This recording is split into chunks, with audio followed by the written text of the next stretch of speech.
Magandang balita na ating pagninilay-nilayan.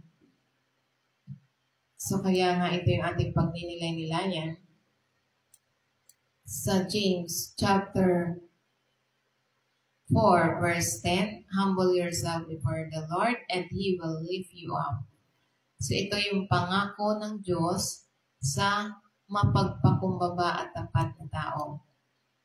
So kaya nga ito yung ating pagninilay-nilayan sa oras na ito. So kaya nga mahalaga ang salita ng Diyos na lagi nating pinagninilay-nilayan sapagkat sinasabi niya sa banal na kasulatan, ito bilang mga mananampalataya na magpatibay ng isang pagpapakumbaba sa harapan ng Diyos.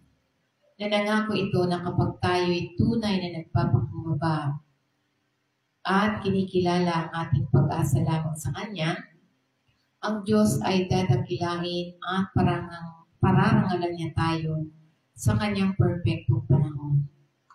So ito ay malakas na paalala na ang tunay na lakas at kataasan ay nagmumula lamang sa pamamagitan ng pagpapakumbaba. So kaya mahalaga ang nagpapakumbaba. Dahil sinasabi nga sa banal na kasulatan na ito yung pagpapakumbaba ay pinaparangalan natin ang Diyos at sa Kanyang katapatan. Sa buong kasulatan, sa banal na kasulatan, ipinangako niya na itataas niya ang mga yumuyukod sa Kanya. Pagpapalain ng mga nananatiling matatag at tapat sa Kanya at gagantipalaan sila sa takdang panahon.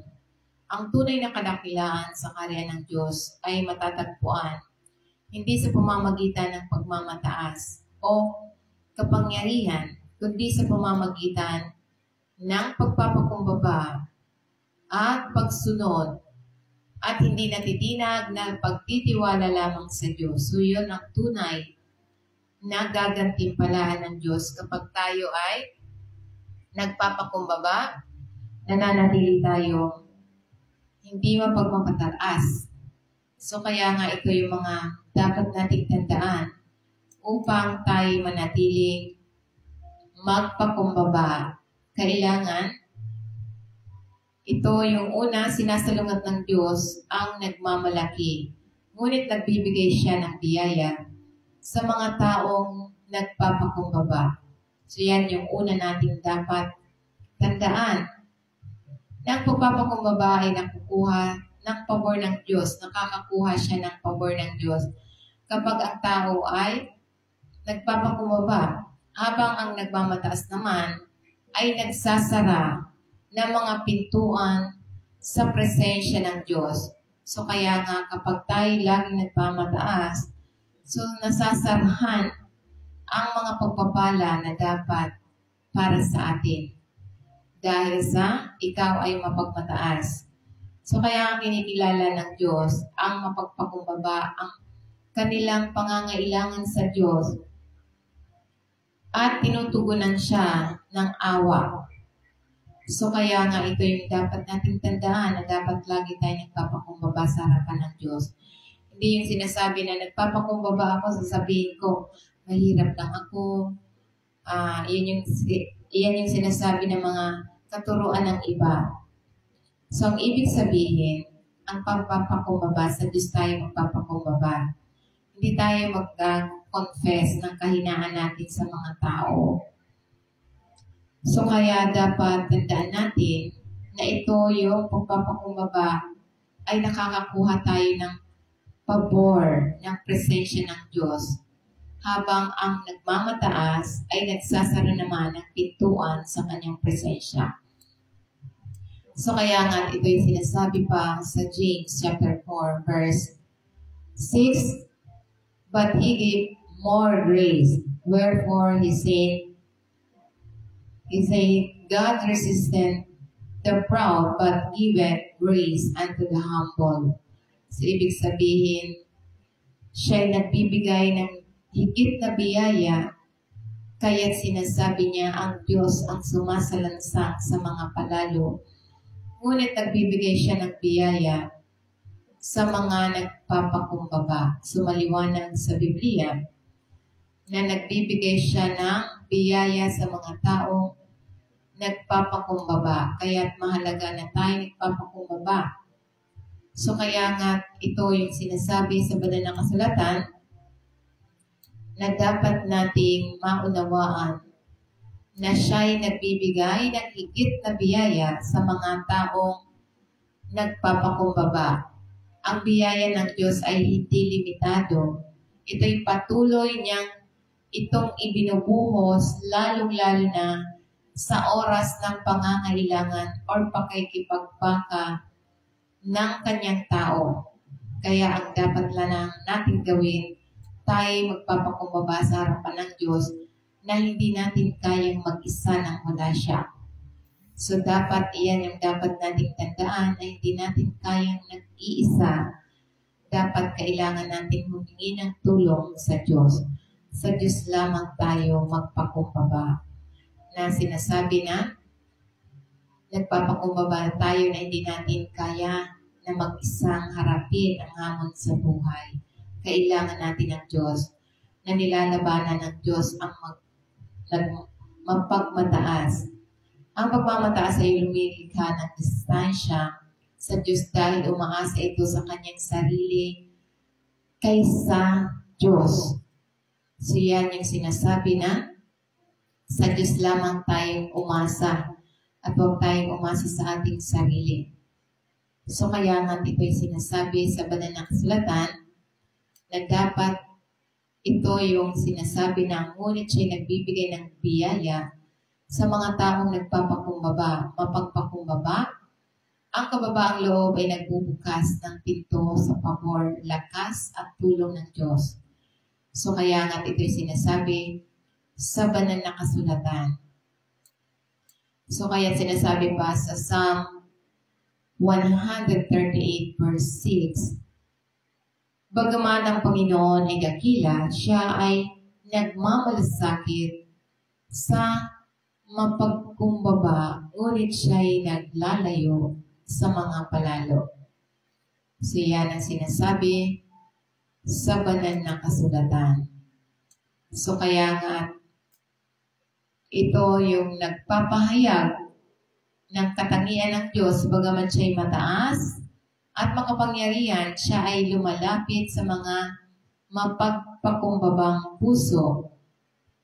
Pinahalagahan niya mga may mababang puso, madaling turuan, ngunit nilalayo ang kanyang distansya mula sa mapagmataas.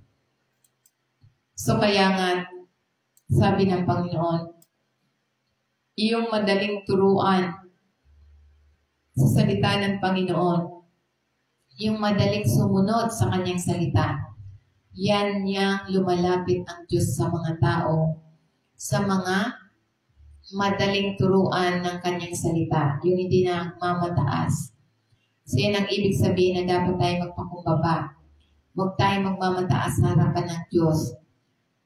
Hindi yung sinasabi nila na nagpapakumbaba ako, kailangan sabihin ko na mahirap ako, may sakit ako, pulubi ako.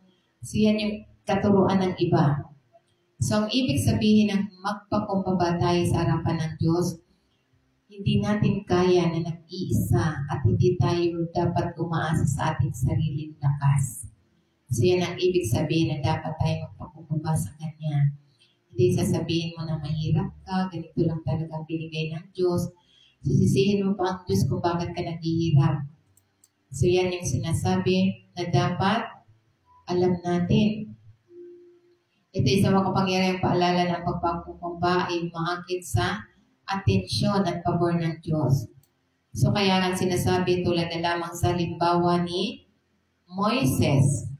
Si Moises ay nilalarawan bilang isa ang pinakahamak na tao sa mundo. So ipinagkatiwala niya sa Diyos ang lahat. Kaya nga ito'y sinasabi sa banal na kasulatan, si Moises ay isang halimbawa ng taong mapagpakumbabang puso. So kaya ito'y sinasabi, sa banal na kasulatan, ipinagkatiwala niya sa Diyos ang dakilang kapangyarihan at pagpapalagayang loob. Mababasa natin yan sa Numbers 12 verse 3 na sinasabi sa banal na kasulatan. Na sinasabi niya rito, ngayon ang lalaking si Moises ay totoong maamo, higit sa lahat ng mga tao na nasa ibabaw ng lupa. So kaya nga ito'y sinasabi sa banal na kasulatan na ito yung pambihirang kababaang loob ni Moises. Nanatili siyang malalim at maamo. Ang kanyang kalooban ay laging nagpapakumbaba sa harapan ng Diyos. Na ito yung ang kanyang tungkulin sa pamumuno at malapit sa ugnayan sa Diyos, na nanatili siyang malalim at maamo. Ang kanyang kababaang loob ay nagpapakita dito hindi bilang kahinaan, kundi bilang isang dakilang lakas at kabutihan, isa na lubos na pinararangalan ng Diyos. Pinarangalan ng Diyos. So kaya nga ito'y sinasabi na ang kababaang loob, yung nananatili kang nagpapasakop sa Diyos. Nananatili kang sumusunod sa Diyos. Hindi yung sasabihin nila na, humble ako, kailangan kong sabihin ko ako ay masakitin, ako ay mahirap, ako ay walang magkain. So hindi yan kababaang loob. So, ang kababaang loob, ikaw ay nagpapasakop sa Diyos na hindi mo kaya nang wala ang Diyos. So, hindi kababaang loob yung